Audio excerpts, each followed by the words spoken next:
मैत्रिणीचं लग्न म्हणजे आयुष्यातली किती मोठी घटना असते ना. मी, कोमल, वैष्णवी आणि प्रियांका या आम्ही चौघी शाळेपासून एकत्र. आता नुकताच आमच्या कोंबडीचं लग्न झालं.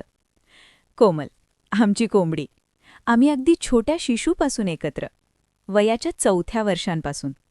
कोमल, तुला आठवतंय आपल्या कंपास बॉक्समधल्या त्या साध्या खोडरबरवरून आपली किती भांडणं व्हायची. तेव्हा कोणाला माहिती होतं की हीच लुटुपुटीची भांडणं आता नवऱ्यासोबत करावी लागणार आहेत.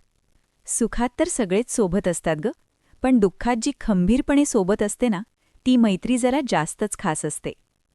मी 5वीत असताना माझ्या मम्मीच्या शेवटच्या क्षणी मला तुझ्या मम्मीने सांभाळलं. तेव्हा मला खऱ्या अर्थाने मैत्रीची किंमत समजली. काही गोष्टी, अनुभव खरंच शब्दांत मांडता येत नाहीत. रोज फोन किंवा मेसेज करण्यातले आपण नाही, पण आजही मनात एक हक्क आहे आणि तो खूप जास्त स्पेशल आहे. त्याच हक्काने आपण एकमेकांशी अजूनही जोडलेलो आहोत. तुझं लग्न लावताना तुझ्या मागे मागे करताना त्या लग्नमंडपात सतत हेच वाटत होतं की आपण किती मोठे झालोय, किती पुढे आलोय आयुष्यात. पण आजही आपण सोबत असलो की पुन्हा त्याच लहान मुली होऊन जातो. कोमल, आता ही तुझी लुटुपुटीची लढाई तुझ्या नवऱ्यासोबतच कर आणि खूप सुखाचा संसार कर. हॅपी मॅरिड लाईफ कोमल.